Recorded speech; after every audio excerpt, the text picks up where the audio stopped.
Good morning, students. Let's do some exercise related to sentence transformation. Sentence transformation में क्या होता है कि आप लोगों ने लास्ट क्लासेस में डायरेक्ट और इनडायरेक्ट स्पीच किए होंगे. रिपोर्टेड स्पीच भी बोल देते हैं उसको, नरेशन भी बोल देते हैं. आप लोगों ने अच्छे से किया होगा. उसी पे बेस्ड उसी को सेंटेंस ट्रांसफॉर्मेशन बोला जाता है. तो यहाँ पर हम कुछ एक्सरसाइज करेंगे जो डायलॉग की फॉर्म में होगी. आपके पेपर में भी वैसे गिवन होएगा और एक डायलॉग गिवन हो जाएगा, उसके नीचे एक पैसेज होगा, पैसेज में ब्लैंक दे दिए जाएंगे और उसके नीचे 4 ऑप्शन दे दिए जाएंगे. उन ऑप्शन में से आपने जो राइट होगा वो आपने वहाँ पर पुट करना है. सबसे पहले डायलॉग को पढ़िए. Teacher, which is more important to us, the sun or the moon?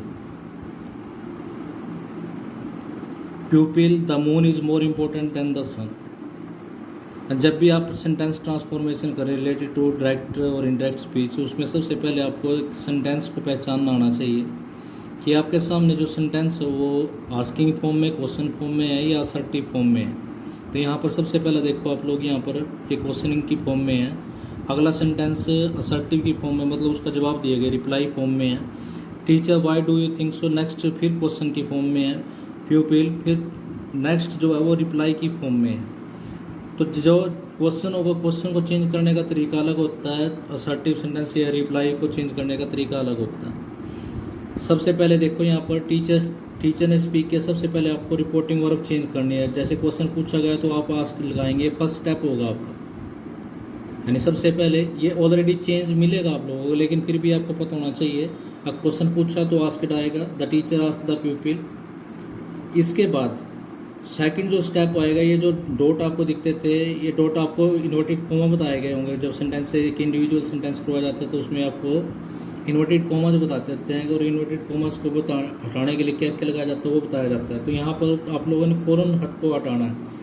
Colon को हटाने के लिए यहाँ पर कुछ लगाया हुआ भी हो भी सकता है और नहीं भी. जैसे यहाँ पर इंटेरोगेटिव सेंटेंस है तो यहाँ पर या तो ईफ लगेगा, वेदर लगेगा या WH फैमिली का कोई वर्ड लगेगा. तो यहाँ पर ऑलरेडी WH फैमिली का वर्ड लगा हुआ है तो विच आ जाएगा. यहाँ पर क्या आ जाएगा? Which. The teacher asked the pupil which was more important to us. Us यहाँ पर अब जब भी आप डायरेक्ट और इनडायरेक्ट स्पीच को चेंज करें उसमें आप लोगों ने क्या क्या चीज़ चेंज करनी. मैंने 2 स्टेप, फर्स्ट स्टेप बताया कि रिपोर्टिंग वर्ब चेंज करें, उसके बाद कोलन को चेंज करें, फिर उसके बाद वर्ब की फॉर्म को चेंज करें. विच वाज, इसका वाज हो जाएगा which was more important to. इसके बाद पर्सन को चेंज करना है. अस फर्स्ट पर्सन है, फर्स्ट पर्सन को चेंज करेंगे सब्जेक्ट के अकॉर्डिंग. यहाँ पर टीचर है, अस प्लूरल है तो टीचर के लिए लगाया ही, और ही का जो प्लूरल बनेगा ऑब्जेक्टिव सेंस में वो बनेगा them. Which was more important to them, the sun or the moon. ये the sun or the moon ये इसमें ऑलरेडी है, वो आप लोगों ने लिखना है. जो बीच में आया सिर्फ वही लिखना है. द प्यूपिल रिप्लाइड, यहाँ पर देखो प्यूपिल ने भी रिप्लाई किया. यहाँ पर आस्क्ड आया था, यहाँ पर रिप्लाइड आया था. टोल्ड कर सकते हैं आप लोग. यहाँ पर कोलन को हटाने के लिए दैट लगा दिया. कोलन को हटाने के लिए क्या लगा दिया? दैट. और यहाँ पर हमने बीच लगाया था तो एक में कोलन को हटाने के लिए दिया नहीं, एक में दे दिया गया. तो आप लोग इस चीज़ का ध्यान रखें कि वो चीज़ करी है कि नहीं करी. तो आपके सेकंड स्टेप ऑलरेडी यहाँ पर फर्स्ट और सेकंड स्टेप ऑलरेडी किए हुए हैं. अब आगे चलो, द मून सब्जेक्ट है, इसमें थर्ड पर्सन नो चेंज. इसको वाज में कर देंगे. The moon was more important than the sun. The teacher asked him. अब दोबारा फिर आस्क्ड चेंज कर दिया हिम. कोलन को हटाने के लिए वर्ड नहीं लगाया, WH फैमिली का वर्ड लगा, वही लगा दो वाई. अब यू को चेंज करना पर्सन. यू प्यूपिल के अकॉर्डिंग चेंज होगा. वाई ही प्यूपिल के अकॉर्डिंग यू, प्यूपिल के अकॉर्डिंग यू को चेंज करेंगे, ही लग जाएगा. Why he. अब डू जो लगाते हैं हम प्रेजेंट टेंस का इंटरोगेटिव बनाने के लिए, तो डू यहाँ पर कट जाएगा. थिंक जो फर्स्ट फॉर्म है उसको सेकंड फॉर्म में चेंज कर देंगे. The प्यूपिल replied that, the प्यूपिल why he thought so, why he thought so. The प्यूपिल replied, the प्यूपिल replied, यहाँ पर देखो कोलन को हटाने के लिए दैट नहीं दिया, रिप्लाइड तो दे दिया, फर्स्ट स्टेप तो कर दिया, सेकंड स्टेप नहीं किया। That the moon gave us light at night when we needed it. We को चेंज करना है, यहाँ पर अस को भी चेंज करना है, अस पर्सन से अस को भी हमने चेंज किया था देम में चेंज करो। Light at night when, we को दे में चेंज करो, वी हमेशा दे में चेंज कर देना, उसको देम में चेंज कर देना। They needed it but the sun gave them, us को किस में चेंज कर देंगे, वर्ब की फॉर्म को चेंज करना है, पर्सन को चेंज करना है। Gave them light only in the day time when, we को फिर चेंज करो, they did not need it. Next passage is, Mother, have you been studying all night, son? Son, yes, mama. तो यहाँ पर mother और सन के बीच में conversation है। यहाँ पर मदर क्वेश्चनिंग कर रही है और सन रिप्लाई कर रहा है। तो यहाँ पर पहला जो है वो आस्क्ड की फॉर्म में आएगा। Mother asked her son, if आ जाएगा। यहाँ पर कॉलन को हटाने के लिए क्या आ जाएगा, इफ़। यू को सन के अकॉर्डिंग चेंज करेंगे, यू सेकंड पर्सन होता है, उसको ऑब्जेक्ट के अकॉर्डिंग चेंज करते हैं। ऑब्जेक्ट यहाँ पर सन है, यानी ऑब्जेक्ट वो होता है जिसके साथ कन्वर्सेशन चल रही होती है।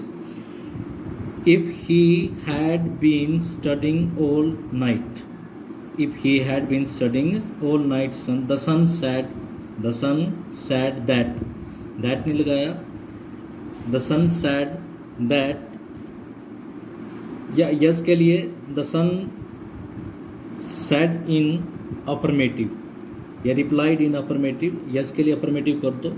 The son replied in affirmative that, इसमें ये जैसे यस मामा बोल रहा है उसमें पूरा सेंटेंस नहीं बोल रहा, तो ऊपर वाला सेंटेंस लेके उसको कंप्लीट करेंगे। Yes he had been studying all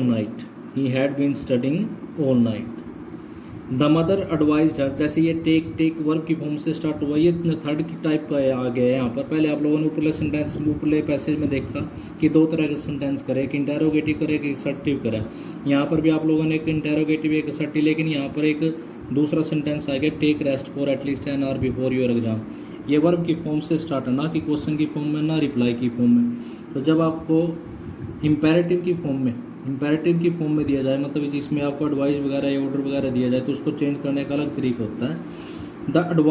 the mother advised her son to take, यहाँ पर कोलन को हटाने के लिए टू लग जाएगा। तो अभी तक आप लोगों ने क्या देखा कि अगर क्वेश्चन की फॉर्म में उसमें या तो इफ लग जाएगा या WH फैमिली वाला वर्ड लग जाएगा कोलन को हटाने के लिए। अगर रिप्लाई की फॉर्म में, असर्टिव फॉर्म में है तो उसमें दैट लगता है। अगर इम्पेरेटिव है तो उसमें टू लगाएंगे, to take rest for at least an hour before his exam. Your को सन के अकॉर्डिंग चेंज करेंगे, his exam. The son agreed, okay के लिए एग्रीड कर दो। द सन एग्रीड, ओके के लिए क्या हो गया, agreed. and replied he was not as tired as, I को सन के अकॉर्डिंग he MR को वाज वर्ब में चेंज कर देते हैं, he was not as tired as, you को मदर के according she thought, think first form में सेकंड फॉर्म कर देंगे, she thought, full stop. However he, I को चेंज कर दिया, हाउएवर ही, आई को चेंज करेंगे सन के according, he would take some rest,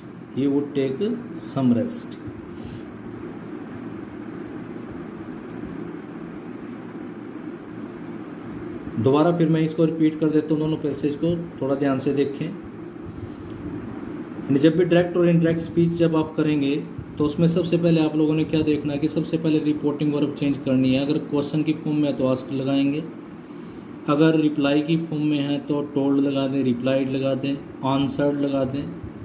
उसके बाद फिर आप लोगों ने कोलन हटाना, कोलन को आप इन्वर्टेड कॉमा मान के चलेंगे। वहाँ पर अगर इंटेरोगेटिव है इफ लगा देंगे, WH फैमिली का वर्ड लगा देंगे।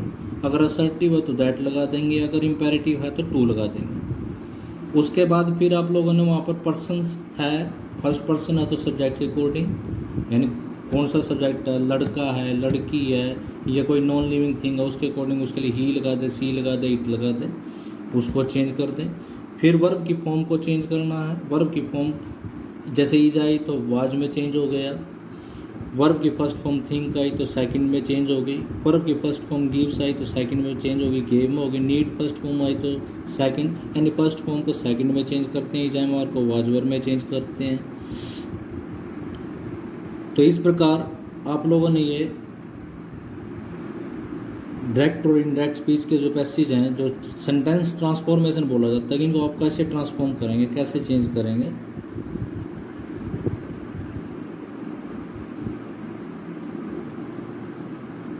वो आपने यहाँ पर इसको शो करना। That's all for today students, thank you, have a nice day.